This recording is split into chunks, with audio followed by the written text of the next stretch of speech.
Your mom is so fat that she's Hey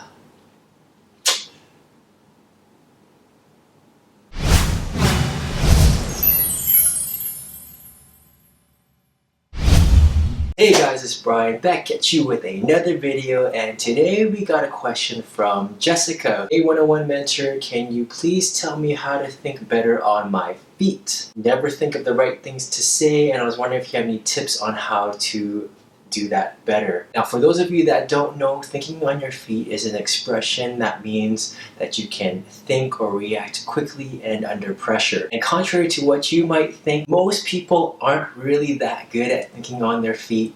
And those that do are only good at it because they have plenty of experience to draw from, or because they're in that situation a lot. But today I want to talk about 4 steps or tips that we can take in terms of how to think better on our feet. Are you ready? Numero uno, think in the moment, be in the present. So let me give you the example of, let's say you are speaking in front of a whole bunch of people. You're probably not just thinking about what you gotta say for the presentation, but also, will the people laugh at you, or will they laugh at your jokes? Will they notice if you're embarrassed or turning red, or if they'll like your presentation? In other words, your head's going way too far ahead. You have to remember to kind of rein all of that in, tone all of that down, and think of the present moment, which is to handle the task at hand. And now, a really good way to practice this is to think creatively, is to do a game or a drill that focuses your brain to think in the present moment. What you want to do is think of any inanimate object. Now you want to think of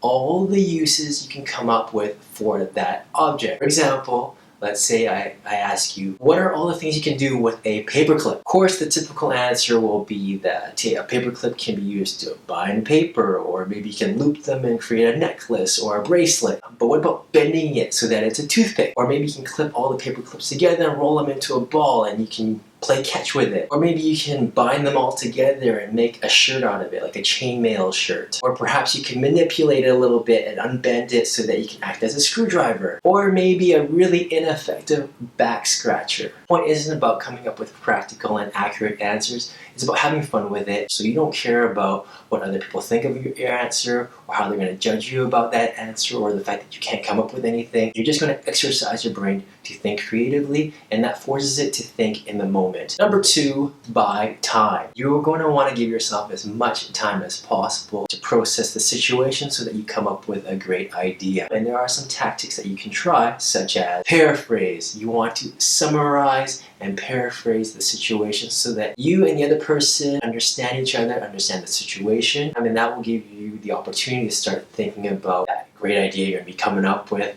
or to think better on your feet. Number 3, reduce your cognitive load. Guys, when you are coming up with a good idea, especially in a very spontaneous situation, you're not only thinking about what to say, but you're also thinking about how to say it. That's 2 processes your brain has to deal with at the same time. But what if we could narrow that down to 1? Ideally, you want to be focusing on just what to say. So typically, there are 2 main ways that people pitch an idea. The first one is they talk about the problem, they present a solution, and they talk about why that solution is good. The other way is to talk about your solution, tell the other person why it's good, and then give them some sort of action item to take. So the idea here is to memorize those 2 structures, because you just never know what situation you're going to be in, and you can see which one's more applicable to you. You don't have to worry about figuring out how to say something, right? You can just follow those structures, and that gives your brain the bandwidth to focus more on thinking of a good idea or thinking better on its feet. Number 4, respond and divert. Once you've delivered your pitch or your response,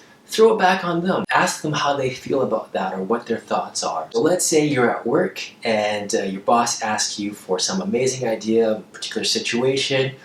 Here's how you want to respond. Mr. Boss, that's why I think we should meet with the marketing department and get their thoughts on that. What do you think about that? Another great way to divert is to segue your response into a situation that you are very familiar with. Mrs. Boss, this is why I propose that we should consult with our marketing department to get their thoughts.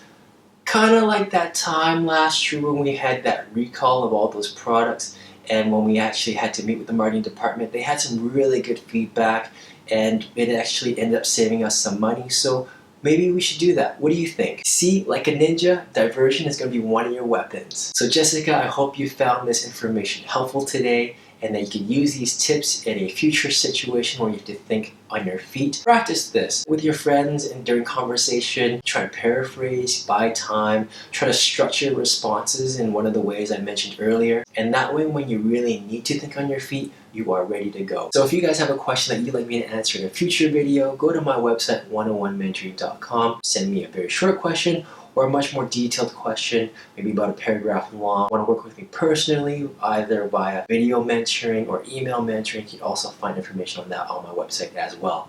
Guys, thank you so much for watching. Really appreciate it, and I will see you next time.